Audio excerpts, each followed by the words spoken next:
এবং যেটা রং বদলায়। ফ্যাসিস্টের সময় সবাই ছিল সেই সময় সেই ক্ষমতাসীন দলের সদস্য বা প্রচ্ছন্ন সমর্থক, পক্ষান্তরে মাঝখানে ঠিক সাধারণ নির্বাচনের আগে ছিল একটা অবস্থা, তারপরে এখন আবার আস্তে আস্তে কিন্তু পরিবর্তন হয়ে যাচ্ছে। সবাই আবার বিএনপি সাথে, কেউ কেউ তারা একদমই 5ই আগস্টের আন্দোলনের অন্যতম তারা অংশীদার, এরকম মানে যখন যেটা সুবিধা হচ্ছে, যে পাত্রে রাখলে পানির মতো যে আকার ধারণ করে সেটাই করছে।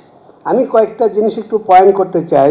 সেটা হচ্ছে যে এই অরাজনৈতিক ক্যাম্পাস এবং অরাজনৈতিক প্রতিষ্ঠানের নামে যে একটা আন্দোলন বিভিন্ন জায়গায় হয় সেটা হচ্ছে সবচেয়ে বড় রাজনীতি। কারণ যখন অরাজনীতি থাকে তখন ধর্মীয় অনুষ্ঠান করতে কোনো বাধা থাকে না।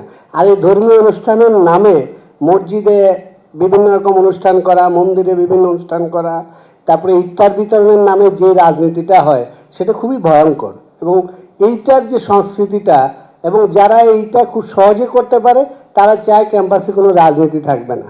ফলে এইটা কিন্তু বড় রাজনীতি। আমরা অনেকেই সাধারণ ছাত্রদের নাম দিই, এবং সাম্প্রতিককালে একটা প্রবণতা দেখা যাচ্ছে সব বিশ্ববিদ্যালয় এবং ঢাকা বিশ্ববিদ্যালয়ে সাম্প্রতিক যেটা হলো, ডাকসু নেতৃবৃন্দ, ছাত্রদল যে কনফ্লিক্ট যা কিছু দেখলাম, সবাই একই বক্তব্য দেয়, আমরা কিছু করিনি, সব সাধারণ ছাত্ররা করেছে।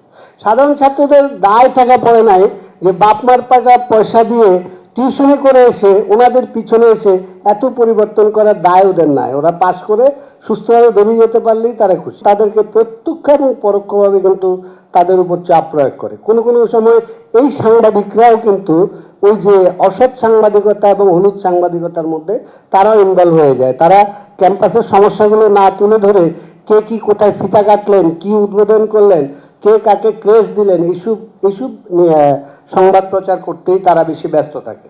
আমাকে যদি কেউ খারাপ কথা বলে, আমি যদি সেই মানুষটা না হই, আমার তো রাগ করার কথা না। আর আমি বলি শুধু গুপ্ত কেন, মুক্ত, সুপ্ত, গুপ্ত সবই তো আছে, কোনটা নাই? কেউ মুক্ত আগে ছিল, তারা সুপ্ত ছিল, এখন তারা আবার মুক্ত হয়েছে। আবার কেউ মুক্ত ছিল, তারা সুপ্ত হয়েছে। ফলে এই মুক্ত, সুপ্ত, গুপ্ত সবাই কিন্তু ইনভলভ কিন্তু এই ধরনের অস্থিরতার ক্ষেত্রে। ফলে কেউ যে এককভাবে দায়ী তা কিন্তু না।